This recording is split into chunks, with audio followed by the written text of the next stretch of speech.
Salut tout le monde, bienvenue dans l'épisode 2 de notre émission Encre. Donc si vous ne le savez pas déjà, nous sommes étudiants en journalisme scientifique et ici on parle de science en live toutes les 2 semaines ou du moins le plus régulièrement possible. Donc en gros le but c'est d'apprendre des choses et de passer un bon moment. Donc Encre, c'est l'émission live de l'Octopus Journal avec notre petite mascotte, qui est un journal de vulgarisation scientifique qu'on tient à bout de bras depuis des générations. Et le dernier épisode portait sur le climat. On ne vous propose pas la rediff parce qu'il n'y en a pas. Mais ce soir, on va parler de douleur. Et pour parler de tout ça, nous avons avec nous Louise Vial, qui est docteur en neurosciences. Et on a aussi 3 super chroniqueuses, donc Ilona, Esther et Fanny avec nous. Bonsoir. Bonjour. Bonsoir. Et du coup, merci à tous d'être là. Donc, pour ceux qui nous regardent, n'hésitez pas à répondre, à réagir, ou si vous avez des questions, à réagir sur le chat et de participer avec nous aussi, notamment lors du mini-jeu. Donc, pour bien commencer la soirée, on va tout de suite parler d'actualité de science avec Ilona pour la rubrique Presse Science.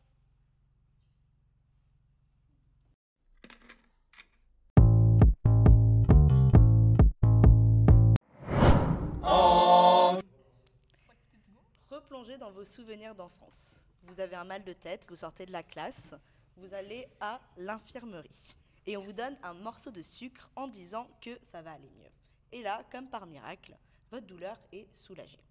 Ça, c'est un exemple d'un effet placebo analgésique, où le simple fait de s'attendre à un soulagement de la douleur suffit parfois à ressentir un véritable effet. Le placebo, c'est une des plus vieilles interventions médicales connues, mais la manière dont il fonctionnait n'était pas encore très claire jusqu'à aujourd'hui. En juillet 2024, des chercheurs ont publié dans la revue Nature une étude sur la souris qui décortique ce qu'il se passe dans le cerveau lorsque ce type d'effet placebo survient. Pour y arriver, ils ont mis des souris de labo dans un dispositif divisé en 2 compartiments. Un dont le sol était chauffé à 48 degrés, une température qui est douloureuse pour les souris, et un autre qui était à 30 degrés, ce qui est tout à fait confortable pour les souris. En se baladant dans le dispositif gré, les souris, elles ont fini par apprendre qu'il y avait un compartiment, c'était aïe aïe aïe, pas très agréable, alors que lorsqu'elles passaient dans l'autre, elles étaient soulagées de la douleur induite par les 48 degrés de l'autre compartiment. Après cette phase d'apprentissage, les chercheurs ont mis les souris à l'épreuve. Mais cette fois-ci, le dispositif avait été un peu modifié. Pour cette phase de test, les 2 compartiments étaient maintenant à 48 degrés. Et donc, comme avant, ils ont laissé les souris se promener comme elles le voulaient dans le dispositif. Et là, résultat, les souris passaient plus de temps dans le compartiment qui était auparavant à 30 degrés. Et en plus, tout signalait qu'elles souffraient moins dans ce compartiment par rapport à l'autre. Elles y effectuaient moins de comportements qui signalent de la douleur chez l'animal. Elles se léchaient moins les pattes, elles bondissaient moins, elles se cabraient moins aussi. C'est comme si, étant donné qu'elles avaient appris auparavant que ce compartiment voulait dire effet analgésique, l'effet se produisait malgré le fait que maintenant, il était à 48 degrés le compartiment. Donc vous voyez où j'en viens un peu, c'est une expérience qui reproduit en quelque sorte un effet placebo de soulagement de la douleur chez la souris.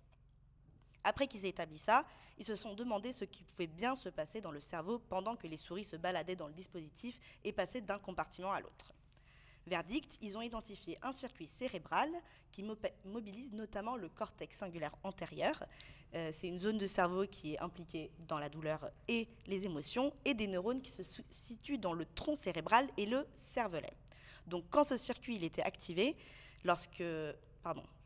Donc ce circuit il était activé quand les souris elles anticipaient un soulagement de la douleur, et si on perturbait ce circuit cérébral, il n'y avait plus l'effet placebo analgésique. L'implication du cervelet ici, elle est un peu étonnante parce qu'on a tendance à l'associer à des fonctions un peu plus fondamentales, comme la coordination des mouvements, mais ces dernières années, il y a de plus en plus d'études qui suggèrent qu'il est impliqué dans une panoplie d'autres fonctions, comme ici dans la présente étude avec l'effet placebo. Donc voilà une première étude pour comprendre les mécanismes se cachant derrière ce célèbre phénomène. Après, il faut quand même souligner que c'est une étude qui a été faite chez la souris, donc on ne sait pas exactement si ça se passe vraiment comme ça chez l'homme aussi, mais il y a des chances qu'il y ait des processus similaires qui sont à l'œuvre chez nous. Bah, merci beaucoup, Ilona, pour cette remise à niveau sur l'effet placebo. Est-ce que, Louise, tu veux réagir un petit peu par rapport à ça? Ouais, bah déjà ça touche sur un premier point de la douleur, donc qui est en fait l'association d'un contexte aussi, donc à l'expérience en fait de la douleur. Donc c'est quand même assez intéressant que les souris en fait arrivent à se souvenir aussi. Genre dans cet endroit j'avais mal en fait, et donc en effet je devrais pas avoir mal justement dans l'autre compartiment où je vais passer plus de temps. Donc non, c'est assez intéressant. Et pour le cervelet, juste, je rebondis sur ça parce qu'il y avait une équipe qui travaillait sur ça. Mais c'est vrai que le cervelet, en fait, les recherches se développent assez sur l'implication du cervelet dans plein d'autres phénomènes un peu plus cognitifs. Et il y avait notamment sur la perception du temps. Donc voilà, juste je rebondis sur ça. Le cervelet est vraiment plein de surprises. Ouais, c'est sûr. Ils n'aiment pas le sauna.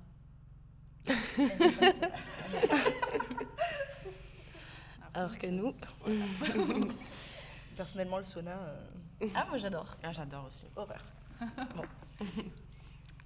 Du coup, pour continuer à comprendre un peu plus en profondeur ce qui se passe à l'intérieur de notre corps, on va passer à la chronique de Fanny, qui va nous parler des nocicepteurs. J'arrive. Excuse-moi Esther, est-ce que je peux te pincer? Et non, tu n'as pas envie, car tu as appris que ça fait mal. Ton cerveau a stocké l'information du signal douloureux pour que tu saches qu'il faut l'éviter. Mais comment l'info est-elle passée de ta peau à ton cerveau? C'est ce que je vais tenter de t'expliquer dans ma petite chronique, alors concentre-toi bien. Et Louise, arrête-moi si je dis n'importe quoi. Je me concentre. Elle va te pincer. La première étape avant la douleur, c'est l'action mécanique qui va la provoquer. Si je te pince, ça va libérer des molécules dans les cellules de ta peau. Ces molécules vont se fixer sur des récepteurs et les activer. Ce sont des nocicepteurs. Ces nocicepteurs sont dans ta peau, mais aussi partout ailleurs dans ton corps, dans les parois de tes organes, dans tes muscles, etc., pour que la douleur puisse être ressentie à tous les niveaux. Et ces nocicepteurs sont des neurones. Ils transforment le signal chimique des molécules en un signal électrique. Ce signal électrique remonte le long du neurone jusqu'à ta moelle épinière. Arrivé là, il se passe deux choses en parallèle. Écoute bien. D'une part, il y a des fibres du nocicepteur dans lesquelles le signal électrique circule plutôt lentement. Arrivé à la moelle épinière, elle provoque la libération de neurotransmetteurs qui se fixent à d'autres neurones, qui eux monteront jusqu'au cerveau. Et dans le cerveau, il y a perception et modulation de la douleur. Ça permet notamment d'induire une réponse fight or flight ou l'inhibition de la douleur ponctuellement en cas de danger pour que la douleur ne compromette pas les fonctions vitales. Et d'autre part, il y a le réflexe de flexion. Grâce à des fibres très rapides à l'intérieur du nocicepteur, l'info de la douleur n'a pas besoin d'arriver jusqu'à ton cerveau pour que tu éloignes ton bras de ma main qui t'a pincé. L'info de la douleur redescend tout de suite dans ton muscle et c'est comme ça que tu te protèges instantanément. Et voilà, tout ce qui se passerait si jamais je te pinçais. Là, je me suis concentrée sur la douleur nociceptive, celle qui intervient dans un processus physiologique normal. Mais ce n'est pas la seule et j'imagine qu'on en reparlera sûrement. Merci Fanny. Du coup, Louise, moi j'avais une question pour toi. Donc, on le rappelle, tu es docteur en neurosciences et spécialisée dans la douleur. Donc, comment toi tu définirais la douleur? Donc, en fait, il y a une définition officielle de la douleur qu'on nous apprend quand on étudie.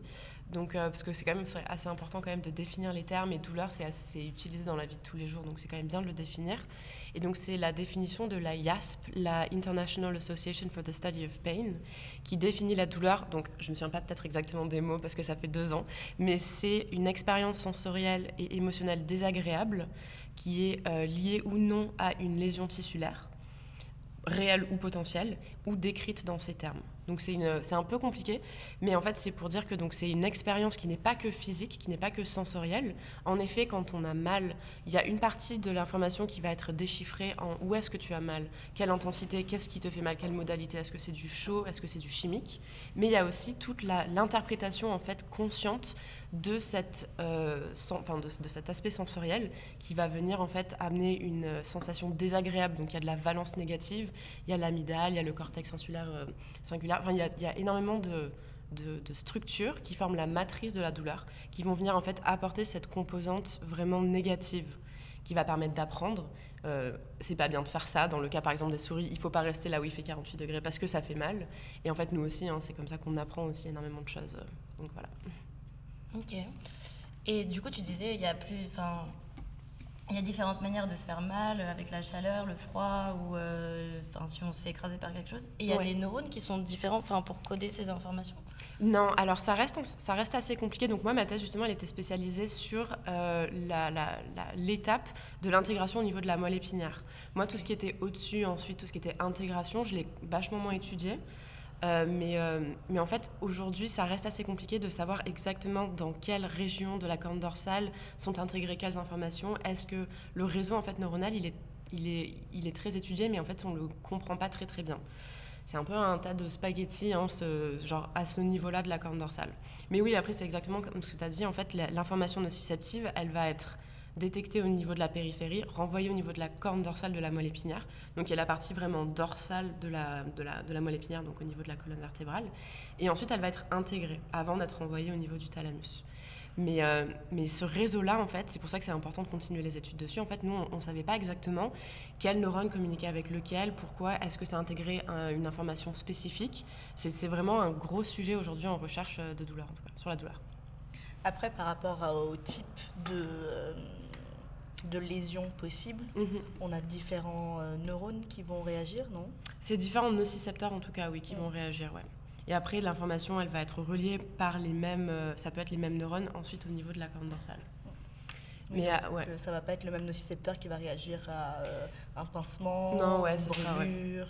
C'est ça, donc tu as les mécanocepteurs, les thermocepteurs. Donc ça va dépendre de la modalité. Mais c'est tout ce qui est potentiellement dommageable à l'organisme. C'est tout ce qui peut potentiellement créer des lésions. Ok.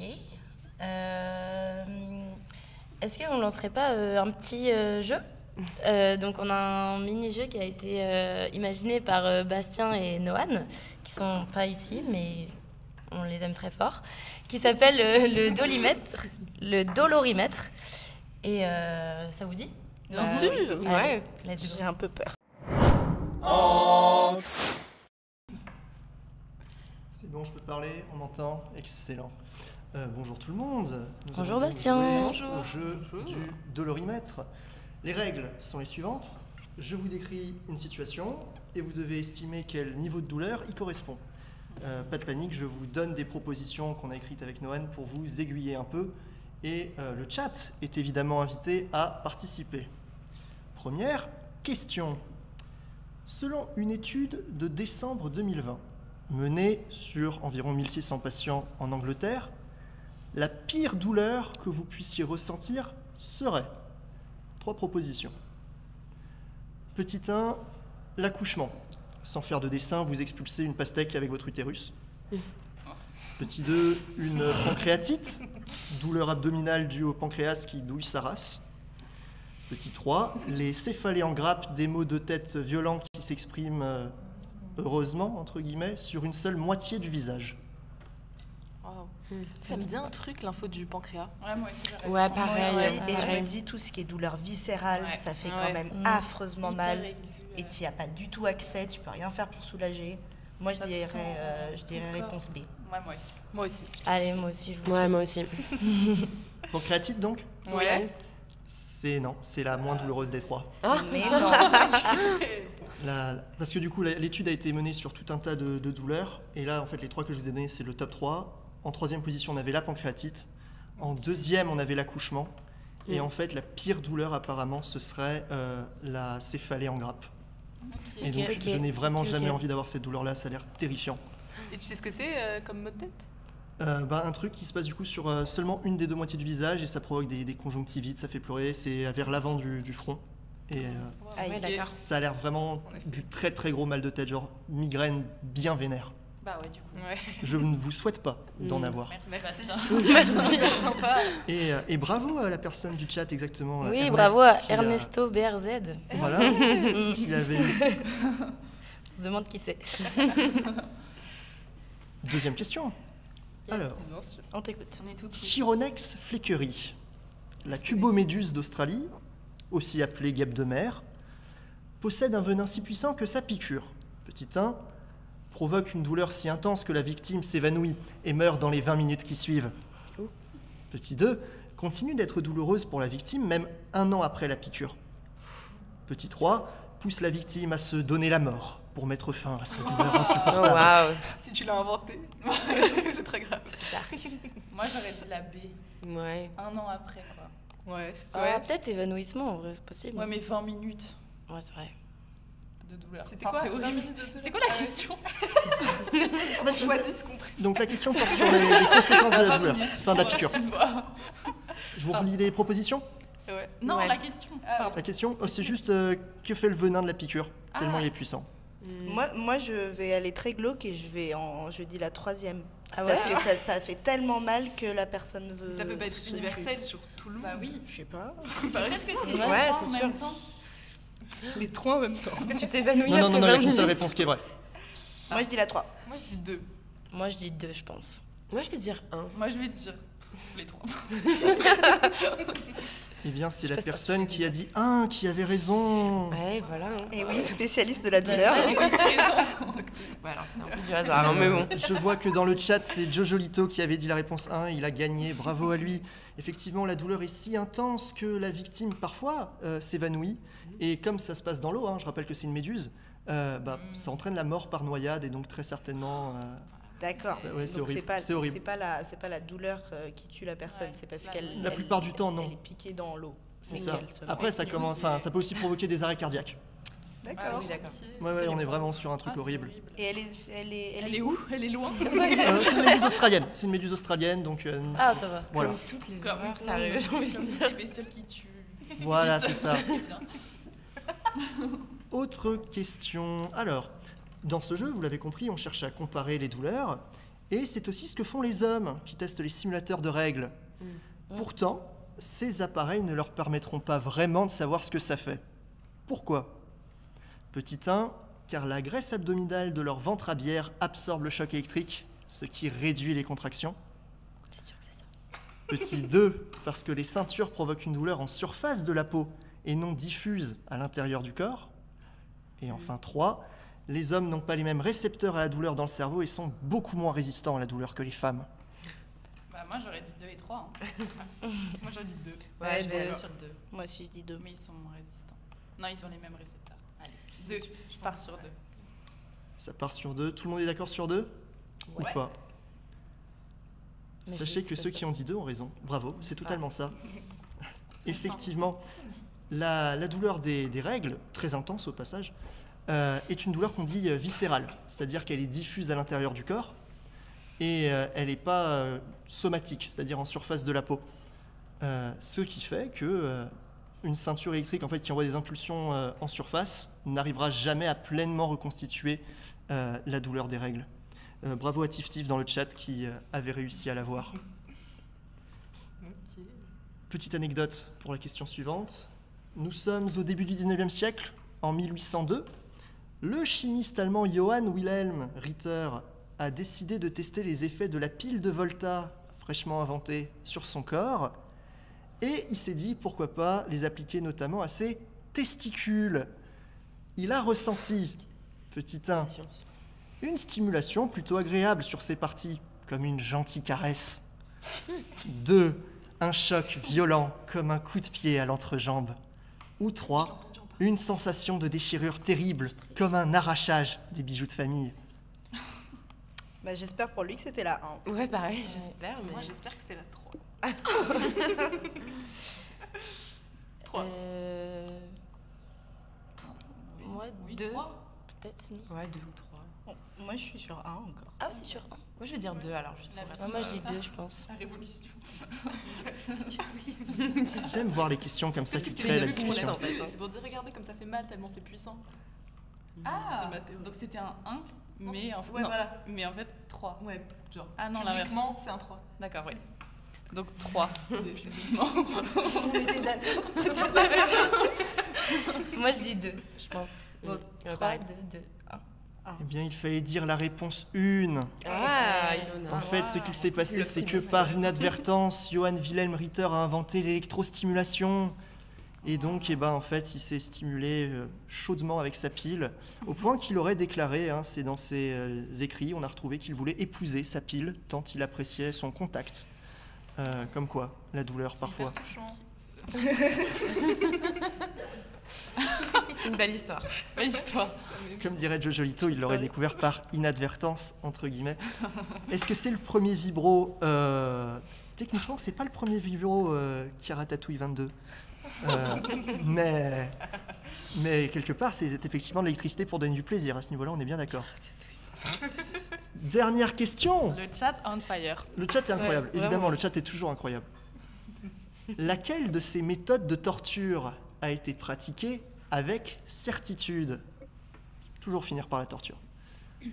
Petit 1, la Vierge de fer, une méthode utilisée pendant l'Inquisition. C'est un sarcophage en fer garni de pics qui transperce lentement la victime placée à l'intérieur lorsque son couvercle se referme. Numéro 2, le supplice de la cale, utilisé au XVIIe siècle par les marins anglais, hollandais et français. La victime est suspendue à une corde puis jetée à la mer et traînée le long du bateau où elle se racle contre les coquillages de la coque. Ah, un vrai poème là. C'est affreux. Encore une fois, Et c'était enfin, inventé un de ces C'est trucs. très descriptif. 3. La torture au bambou. Pour ceux qui aiment le jardinage, cette méthode de torture des soldats japonais pendant la Seconde Guerre mondiale consiste à faire pousser un bambou à travers le corps de la victime. Non, c'est pas possible. Je pense que tout est vrai. Il faut dire laquelle existe avec Laquelle est vraie. certitude, c'est ça? Ouais. C'est ça. En fait, Ah, Genre celle qui a déjà été utilisée? sur ces 3 tortures-là, Le une seule en sarcophage. fait est avérée avec certitude. Pour les 2 autres, on a des doutes quant à leur véracité historique. Ok. Ah, ok. Bah la cale, on est sûr, non? Ça vous parle pas la cale? Enfin, C'était la combien ça? La 2. B. J'ai un peu... J'ai T'as décroché. J'ai décroché parce que c'était trop si affreux. lyrique. Bah j'aurais dit la cale. Et Moi, très l'histoire belle du écriture. sarcophage me dit quelque chose. Pareil, ouais. Moi, Parce j'y que crois. tu veux qu'on retrouve les trucs de la cale, Ouais, faire moi traîner, aussi. ça me paraît bizarre. Alors que le sarcophage, s'il existait, il existait. C'est vrai, c'est super comme argument. C'est Moi, un je très trouve bon argument, ouais. Ok. La une, Bastien. Je pense qu'on est tous pour la une. Alors, on va reprendre dans l'ordre. La Vierge de fer, ce n'est pas avéré. C'est très très discuté. Pardon, C'est beaucoup repris dans l'art, dans les films, dans les tableaux. Mais on pense que c'est notamment au 19e siècle que ça a été pour discréditer le Moyen-Âge en fait. Donc on n'a pas de preuve formelle que c'était une torture réellement pratiquée. C'est sujet à débat parmi les historiens. Le supplice de la cale est effectivement avéré. Ça, pour le coup, on a des écrits ils très auraient pu clairs faire qui un montrent que c'était une ocybothèque. punition sur les bateaux au XVIIe siècle. Il fallait que ça existe. Et pour ce qui est de la torture du bambou, pareil, comme pour la Vierge de fer, en fait, on a des témoignages, mais assez incertains. On sait notamment que c'est en Chine, suite à la Seconde Guerre mondiale, que ça en parlait. Mais est-ce que c'était pour discréditer l'armée japonaise ou pas? Ou est-ce que juste ils empalaient les gens sur des bambous sans forcément les faire pousser? Il y a ambiguïté sur la question. En tout cas, voilà, le supplice de la cale. Tous ceux qui ont dit On se réponse renseignera. 2, bravo à ceux qui ont très dit la bien. réponse 2. Question suivante, question suivante. Eh bien non, c'était la dernière la question, dernière. La malheureusement. dernière question, Oui. le mini-jeu est fini. Je misais trop. Je sais pas qui a gagné. Je pense que c'est Ah, j'ai pas compté. Je pense que Quelqu'un c'est a moi. compté C'est les moi. points. moi. C'est Toi, toi on te croit. Oui, oui, on est Je d'accord. pense que ça Elle joue a réussi à entre nous nous convaincre et une nous. fois. Elle peut le faire une deuxième fois. En tout cas, merci Bastien. Mais Tu de nous as rien. régalé comme toujours. Et maintenant, on va passer à une autre chronique et c'est au tour de Esther qui va nous parler de l'avantage évolutif de la douleur.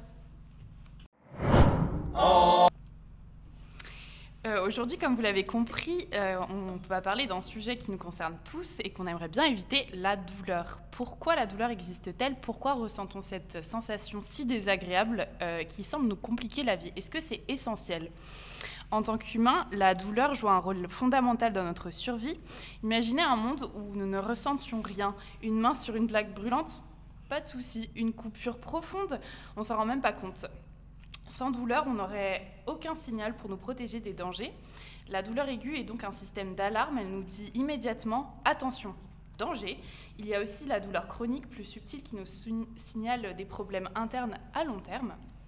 Et pour la douleur des règles, celle donc des menstruations, on en a déjà un petit peu parlé, puisque les femmes étaient la priorité du quinquennat précédent. Alors, la douleur menstruelle, appelée dysménorrhée, une telle souffrance, ça semble un peu contre-productif, non?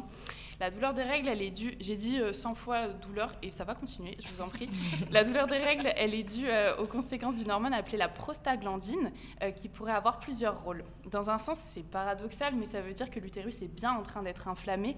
C'est donc que le cycle menstruel se déroule bien et donc la douleur, elle est un indicateur dans une certaine forme de fertilité. Juste pour l'anecdote, selon ChatGPT, la douleur des règles est un moyen de repos qui incite le corps des femmes à ralentir, permettant de mieux gérer les ressources énergétiques. Merci la douleur.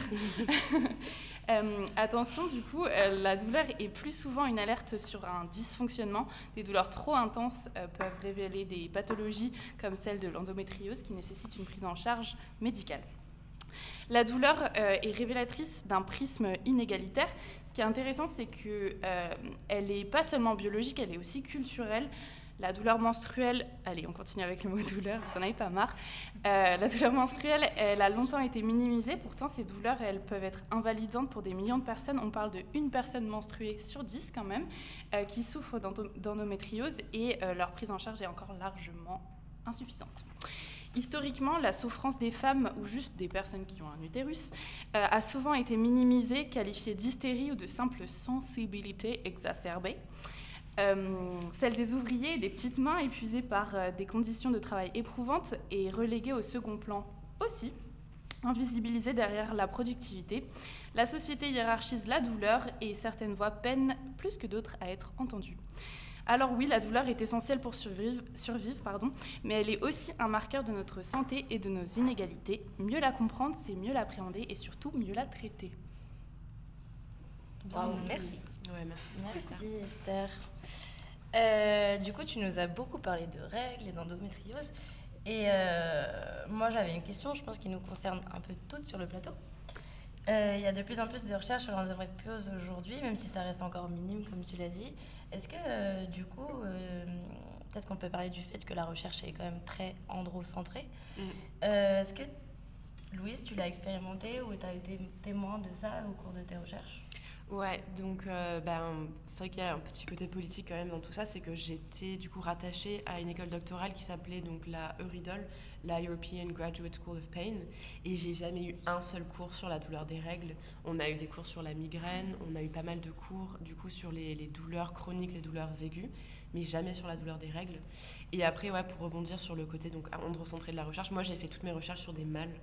Donc c'était justifié scientifiquement par ma chef en disant oui, mais en fait il va falloir un plus petit nombre de souris, donc ça sera plus rapide, donc on aura plus de données. Et en fait c'est vraiment le côté un peu productiviste, on va dire, de la recherche aujourd'hui, qui est de produire un maximum de données possibles.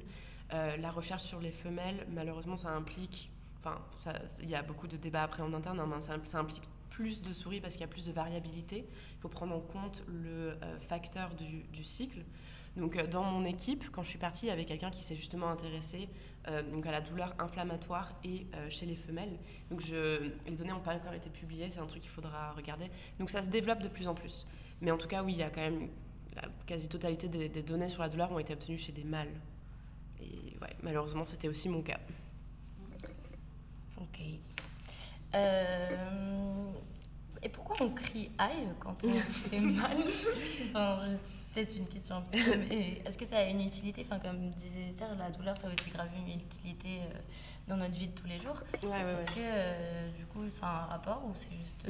Je pense que c'est peut-être sociétal, ça fait peut-être du bien juste d'extérioriser un peu ses émotions, ça reste une expérience émotionnelle. C'est mieux que oignon. C'est mieux que... Mais petit fun fact sur les aïe, ouch, etc. C'est universel en fait ça.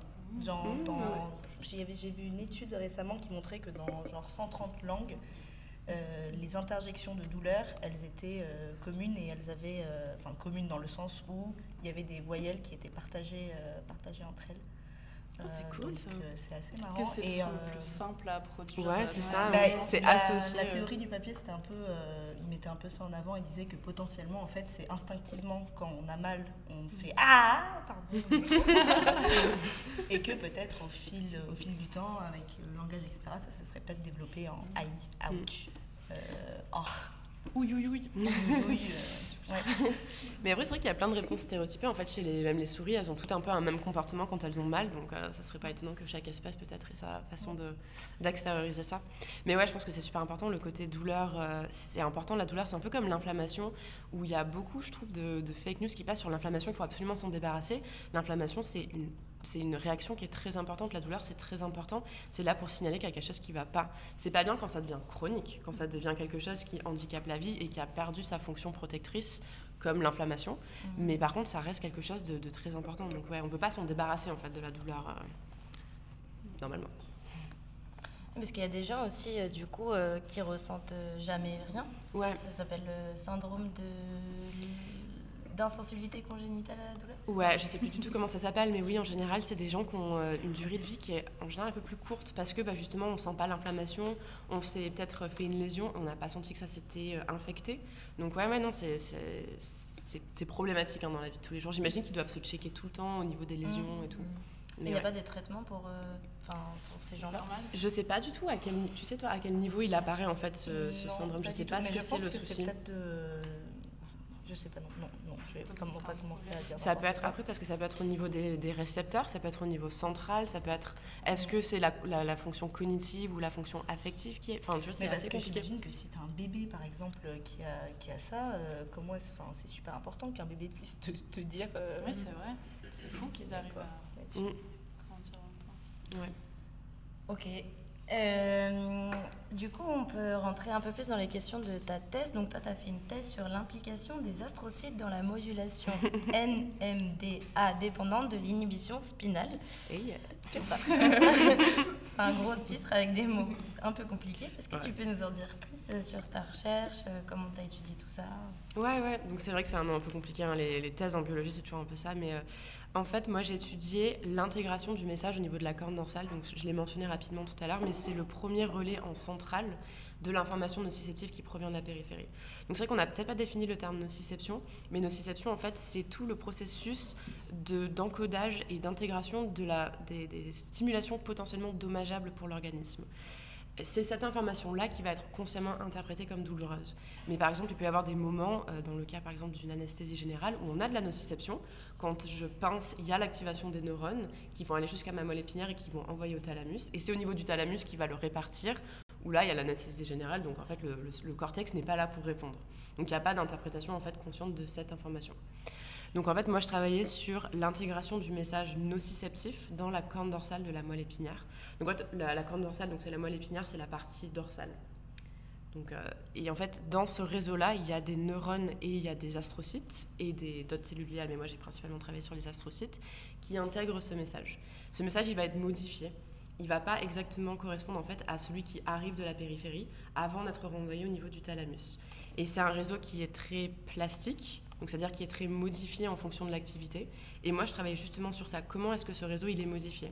Quels sont les facteurs qui font que ce réseau il peut être modifié? Une des hypothèses du développement de la douleur chronique, c'est justement une plasticité en fait au niveau de ce réseau qui fait que tout d'un coup, on a plus de douleur qu'on ne devrait avoir. Quasiment, en fait, on a de la douleur alors qu'on ne devrait pas en avoir. Donc, c'était vraiment pour essayer de comprendre les mécanismes de base de fonctionnement de ce réseau. Est-ce que tu peux peut-être juste 2 secondes nous dire ce que c'est des astrocytes? Ah oui, pardon, excusez-moi. Oui, donc en fait, il y a des cellules au niveau du cerveau, donc les neurones, bien sûr, les plus connus, on en connaît tous. C'est à peu près 50% des cellules. Alors ça dépend des structures, hein, mais on va dire que c'est à peu près 50% des cellules. Le reste, c'est ce qu'on appelle des cellules gliales. Donc en fait, c'est une grosse famille de cellules un peu fourre-tout. Maintenant que j'ai travaillé dessus, ça reste quelque chose, en fait, il y a énormément de sous-familles. Donc c'est une version quand même assez simplifiée que je vais vous donner ici. Il y a les astrocytes, et il y a les oligodendrocytes et ensuite les microglies. Donc elles ont chacune, on va dire, une fonction. Les astrocytes, c'est vraiment tout ce qui va être nettoyage, en fait, maintien des facteurs nécessaires pour le fonctionnement des neurones. Les oligodendrocytes, c'est la production de la myéline qui va faciliter le passage du courant électrique. Et la microglie, c'est le système immunitaire endogène du système nerveux. Donc en fait, les astrocytes, pendant très longtemps, on pensait que ils étaient juste là en fait pour vraiment juste maintenir les paramètres nécessaires pour la synapse, mais en réalité ça pourrait être des acteurs importants dans la synapse. La synapse, c'est l'endroit de jonction entre 2 neurones où l'information va pouvoir passer. Et en fait, cette jonction, elle est très importante, il y a des paramètres qui doivent être maintenus et les astrocytes pourraient participer activement à cette synapse. Donc c'est un courant qui est un peu récent, on va dire, dans les neurosciences. Ça a toujours été très neurone-centrique. Et donc là, c'était justement de travailler un peu plus sur la potentielle implication des astrocytes dans la plasticité synaptique. astrocytes, les nouvelles stars. Exactement. Tu avais une question, Fanny? Oui, je me demandais, du coup tu parles de plasticité du système nerveux. Est-ce que ça veut dire qu'on peut s'habituer à une douleur à force d'y être exposé? On peut... Ouais, alors en fait, la plasticité de manière générale, oui, c'est adapter le réseau à l'information qui vient. Donc en fait, oui, à partir en fait, c'est comme pour tout, c'est pour la mémoire, c'est un fonctionnement de base du système nerveux. Et en fait, oui, ça nous permet de nous adapter à une stimulation. Après, s'adapter à la douleur, dans tous les cas, en fait, ton corps ne va pas vouloir s'adapter à une douleur. Enfin, il va vouloir continuer à faire passer le message. L'adaptation, elle peut aussi se faire au niveau central par d'autres mécanismes. Mais en fait, quand on parle de plasticité, c'est pas forcément relié à du comportement directement. C'est vraiment là très mécanistique au niveau du réseau. Mais après, plasticité, c'est un terme très très large et un peu fourre-tout aussi, un peu comme les cellules gliales. Il y a beaucoup de choses qu'on a définies comme plasticité, en fait, ça l'est peut-être pas. Ça reste quelque chose d'assez complexe. Mais en tout cas, c'est ce qui permet, c'est vraiment le fonctionnement de base du cerveau. C'est de pouvoir s'adapter à l'activité, en fait, à laquelle il est soumis. Donc toi, en fait, pendant ta thèse, ce que tu as essayé de comprendre, c'est comment, dans la moelle épinière, les astrocytes, ils agissaient pour modifier ou faire passer le signal un peu mieux, un peu moins bien. Exactement, ouais. Ça okay. Ouais, en fait, vraiment, pourquoi est-ce que les astrocytes sont impliqués dans cette modulation de l'information? L'information qui va, du coup, être transférée dans ce réseau, est-ce que les astrocytes sont impliqués, justement, dans cette modulation de ce transfert? Parce que quelque chose ça veut dire qu'au niveau de la moelle épinière, il y a des trucs qui pourraient faire que on a plus de douleur, on a moins de douleur. Ouais, c'est ça. En fait, donc vraiment aussi l'état je vous ai montré la phase ascendante de la nociception. Donc, c'est-à-dire que l'information qui arrive de la périphérie, elle arrive au niveau de la corne dorsale, elle est envoyée au niveau du thalamus, qui va ensuite le répartir dans les différents cortex. Mais en fait, le cortex peut émettre une réponse face à ça. Donc, en fait, on a ce qu'on appelle les contrôles descendants qui vont venir moduler l'activité de la corne dorsale. Donc là, en fait, on peut avoir en effet une augmentation de l'activité ou au contraire une diminution de l'activité pour faire passer plus ou moins de douleur.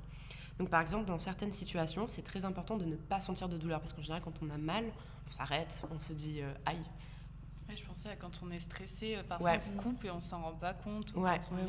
Si on doit fuir quelque chose. Exactement, si on doit fuir la cheville, faut exactement, courir, Et en fait, ils l'ont remarqué les soldats qui revenaient de la guerre, en fait, qui ne ressentaient pas de douleur jusqu'au moment où ils arrivaient à l'hôpital, ou au moment où ils rentraient chez eux, et tout d'un coup, ils étaient là, aïe, tu vois, là, je ressens la douleur. Donc ça reste aussi un réseau, donc la douleur, c'est très important, mais ça reste un réseau qu'on est censé pouvoir inhiber ou au contraire activer à certains moments. Donc c'est pour ça que c'est très plastique. C'est une des raisons pour lesquelles, c'est un peu finaliste ce que je dis, c'est une des hypothèses qu'on propose, c'est que c'est un réseau qui est très plastique parce que c'est très important de pouvoir justement l'augmenter ou l'inhiber. Oui, parce qu'on dépend beaucoup en fait du ressenti de la douleur pour nous maintenir en vie, quoi. Exactement, ouais.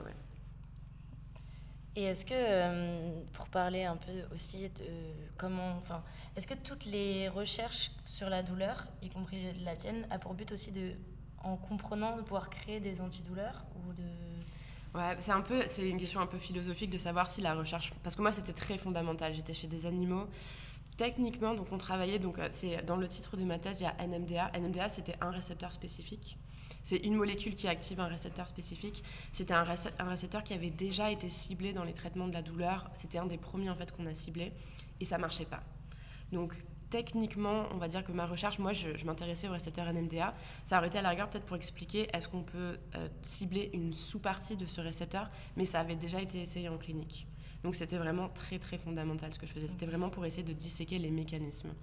Est-ce que ça va servir, bien sûr, au développement à un moment donné de traitement? Ça serait génial. Ça reste un peu philosophique, on va dire, comme débat aujourd'hui, je ne sais pas. En tout cas, ce n'est pas forcément le but de la recherche fondamentale. Ok.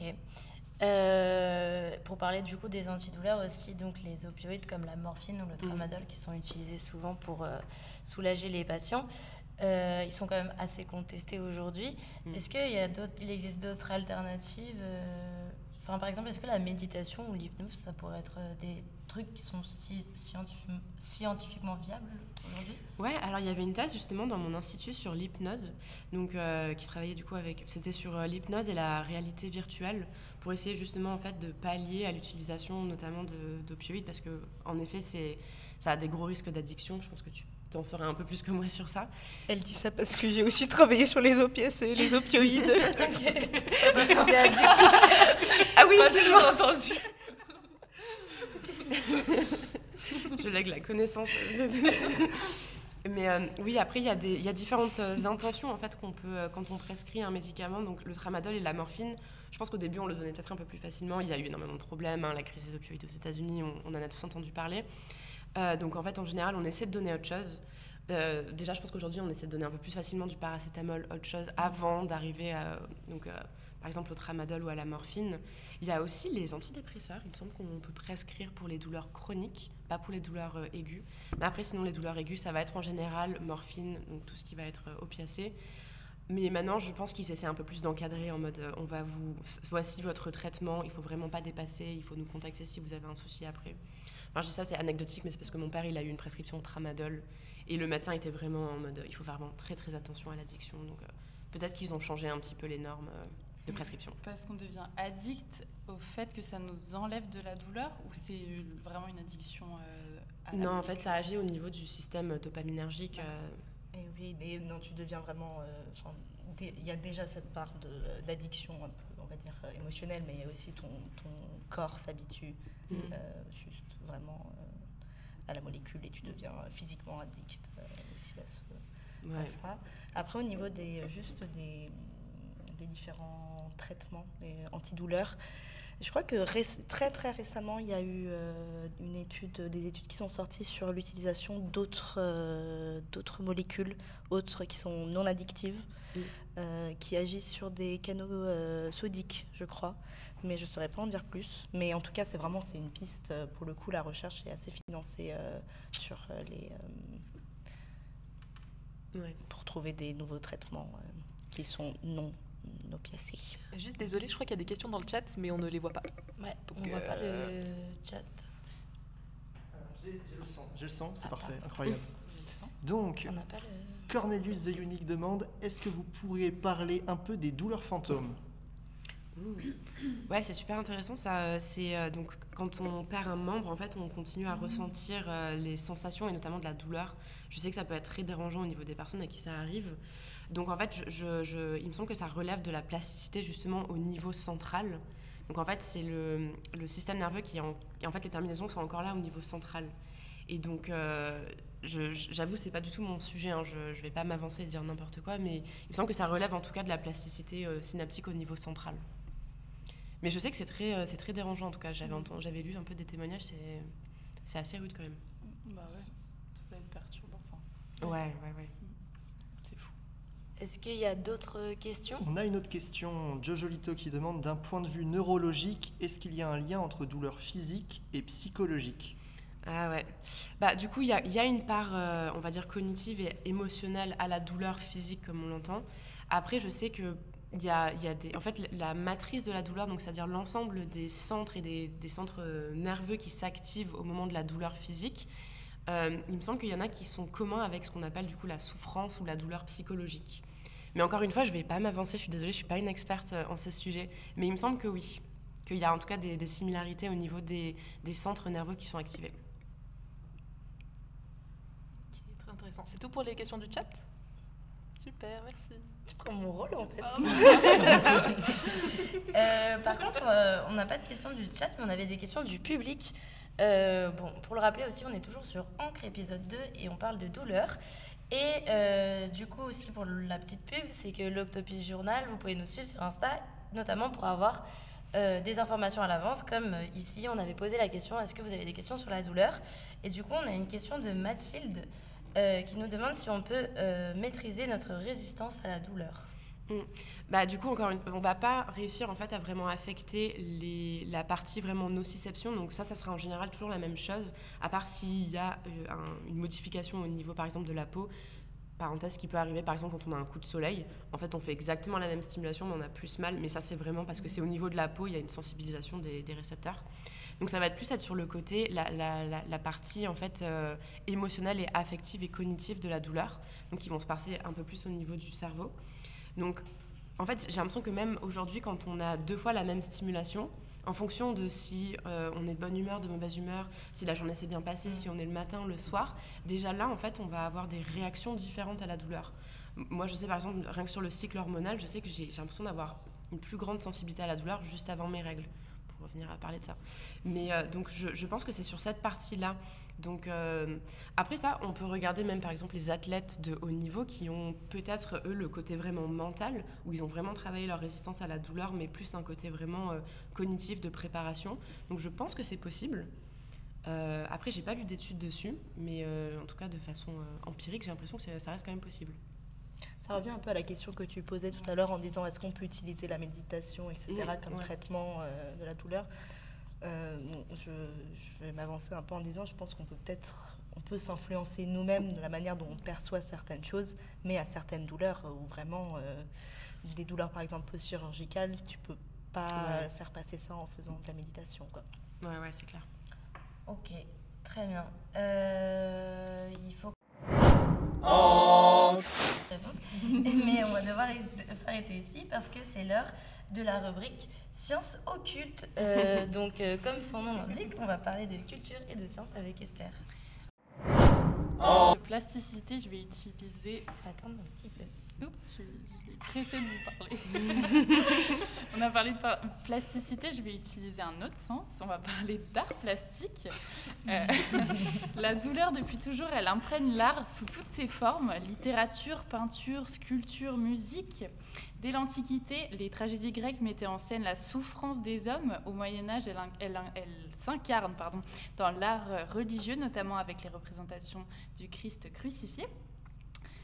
Au XVIIe siècle, au XVIIe siècle et au XVIIIe siècle le siècle des Lumières, c'est une époque où l'on commence à étudier la douleur dans les arts sous un angle scientifique, médical. C'est l'art au service de la médecine, comme dans cette peinture que vous voyez par là.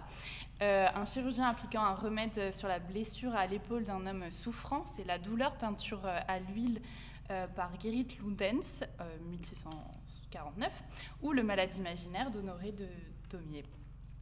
Alors la douleur est-elle un moteur de création? Pourquoi, loin de paralyser, pousse-t-elle certains à produire, à exprimer ou à la représenter?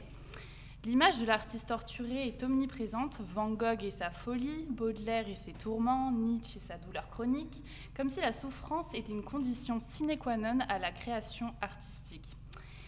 L'écrivain Raymond Queneau disait « Les plaintes de la souffrance sont à l'origine du langage. Langage, donc expression dans un sens.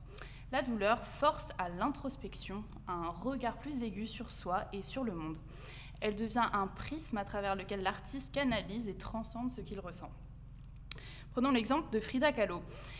Son corps brisé par la maladie et les accidents devient un sujet central de son œuvre, l'ensemble de son œuvre. Elle naît avec une malformation à la colonne vertébrale, elle contracte la poliomyélite à 6 ans, puis à 18 ans, un accident de bus lui transperce le bassin. À 25 ans, une fausse couche, clouée au lit, elle commence à peindre. Son art est donc une manière de survivre à cette douleur. Son tableau « La colonne brisée » est une illustration parfaite. Elle y représente son corps meurtri, transpercé par des clous, soutenu par une armature métallique. Elle disait « Je ne suis pas malade, je suis brisée, mais je serai heureuse aussi longtemps que je pourrai peindre. » Toutes les douleurs ne s'expriment pas de la même manière. La douleur physique, mais aussi la douleur intérieure, la souffrance, comme le deuil, la mélancolie, le manque, s'infiltrent dans les processus de création artistique, comme dans la poésie d'Apollinaire ou la musique de Chopin. La création devient donc un exutoire, une façon de mettre du sens sur ce qui fait mal. Mais au-delà de la catharsis, et si la douleur était aussi un levier de résilience? Le philosophe Georges Canguilhem écrivait « L'homme fait de la douleur comme il fait une maladie ou comme il fait son deuil. La douleur n'est donc pas seulement subie, elle est aussi façonnée, transformée, et personne n'a la même douleur pour un même obstacle. Elle est donc individuellement nivelée. C'est pour cela qu'elle peut être retranscrite dans l'art de manière infinie et toujours unique. » Comme le disait le réalisateur français Guy Gilles, l'art n'est pas le seul à mettre du charme et du mystère dans les choses les plus insignifiantes. Ce même pouvoir est dévolu aussi à la douleur. Donc l'art transforme la douleur en quelque chose de tangible, de partageable, et peut-être que c'est là son plus grand pouvoir, et ça avec beauté. C'était joli. Ouais, c'était beau. Et c'est vrai que, on sent vraiment pas il n'y a aucun de nous qui sent la douleur de la même manière que l'autre. Et ça, moi, je trouve ça fascinant, et en même temps, c'est hyper problématique pour tout ce qui est prise en charge médicale. Mais c'est c'est chouette d'avoir souligné ça. Ouais, tout à fait. C'est dur à quantifier, j'imagine. Enfin, Mais c'est une expérience partagée parce qu'il y a quasiment tout le monde a mal à un moment donné. Donc, ouais. Bah, merci Esther pour cette jolie parenthèse. Du coup, maintenant, on va passer aux questions splash. Attention aux éclaboussures. Donc, pour t'expliquer un petit peu, Louise, Fanny, elle va te poser des questions assez rapides, donc du type, enfin, du genre plutôt chien ou chat. Ok. Et il faut que tu répondes du tac au tac, enfin, Ça marche. la réponse que tu préfères. Voilà. Allez, J'espère que t'es prête. je suis prête. Plutôt se faire tatouer ou se faire un piercing? Piercing. Plutôt recherche ou communication scientifique? Recherche. Plutôt mal de dos ou mal de tête? De dos. Plutôt nocicepteur ou cellule gliale? Cellule gliale. Plutôt cri strident pendant 1 an ou silence éternel? Silence éternel. Plutôt Frida Kahlo ou Van Gogh? Frida Kahlo. Plutôt douleur physique ou sentimentale? Sentimentale. Plutôt coup de soleil ou plongée nue dans la glace? Plonger nu dans la glace. Plutôt grave ou orange mécanique? Orange mécanique. Plutôt mourir brûlé ou noyé? Noyé. Moi, c'est Esther. une inspiration sur la douleur.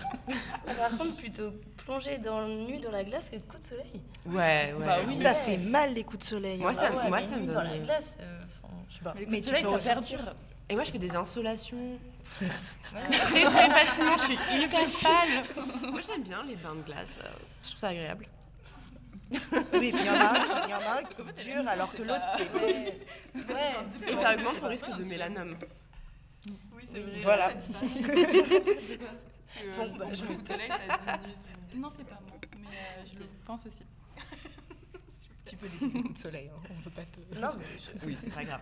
T'es un peu lynché là. On se fait une petite. Je suis sauna, coup de soleil, tout ça. 48 degrés. Bah, du coup, je pense que c'est la fin de cette émission. Donc, merci à tous de nous avoir regardés, d'avoir participé. Merci à Iona, merci à Esther, merci à Fanny et merci surtout à toi, Louise, d'être venue nous parler de ta recherche et de ta compagnie. C'était un plaisir. Merci Quel à plaisir. tous. Ouais, merci à toi. Salomé. Ah bah oui. Merci, je l'attendais. Donc, le petit update, c'est que la prochaine émission sera lundi 3 mars, donc à peu près aux mêmes horaires. Et ce sera un épisode sur l'odorat. Donc, on espère tous vous revoir et que vous serez au rendez-vous. Yeah. Merci, c'était un plaisir. Au revoir. Bye.